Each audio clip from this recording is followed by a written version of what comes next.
I was in the park, right, and I did a fart, right, that I would normally blame on Gwen. But I hadn't anticipated the heft of the fart. It was clearly an adult fart. There was no way this fart was emanating out of a toddler, right? It would have blown her tiny ass clean off. Please welcome Lloyd Langford. Phil. Now, Lloyd, can I first commend you on the use of heft? What a word. What a word. What a word.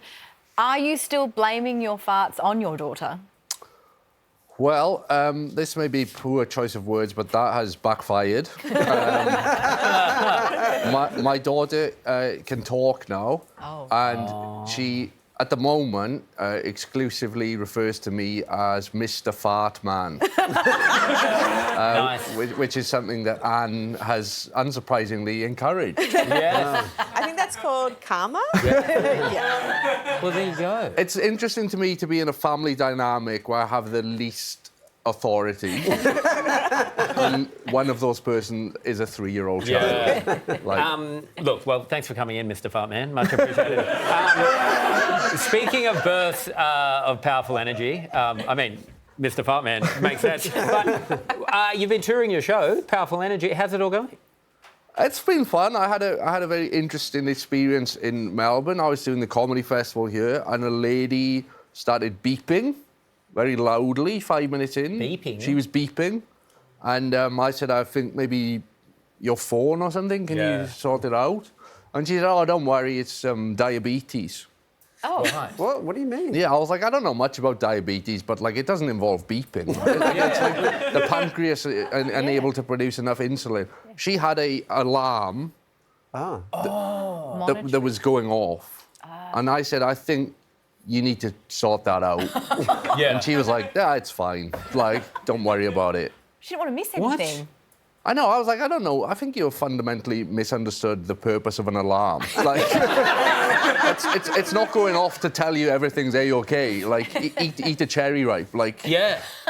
That's incredible. So she was putting your comedy ahead of her she health. was very blasé about it, and I was kind of worried. Do you think, is that maybe you attract these committed audience that they're like, seeing Lloyd is the most important thing of all time? Is that your fan base? Well, not at all, because I was just doing the Sydney Comedy Festival, and I start the show, and there's a lady down the front keeps checking her phone, looking at me, checking her phone, looking at me. Then she gets up, leaves, speaks to a member of staff, and then just walks out and doesn't come back. Fantastic. And in the same venue at the same time, there was another show called the Incredible Japanese Comedy Showcase. And Which you also headlined.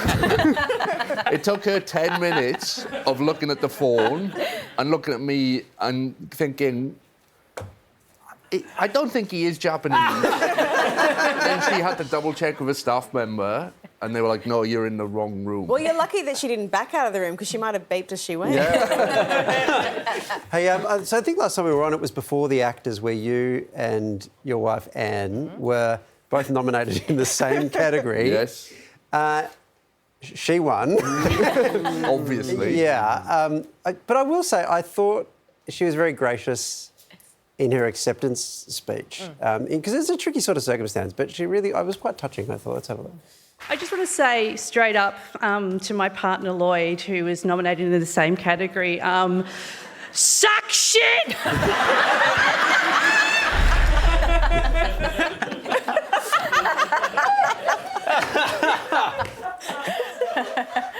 Yeah, I feel like I've been disrespected. Yeah. Did you end up discussing this at home?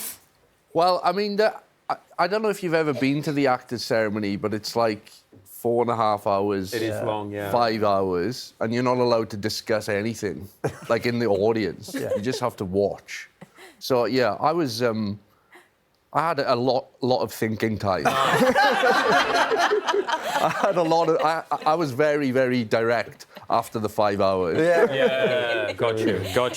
You could ruminate on it again and again. Indeed. Well, you can head to our website for details on where you can see extra nights of, was it the Japanese? No, not that. Lloyd's show, Powerful Energy. Would you please thank Lloyd Langford?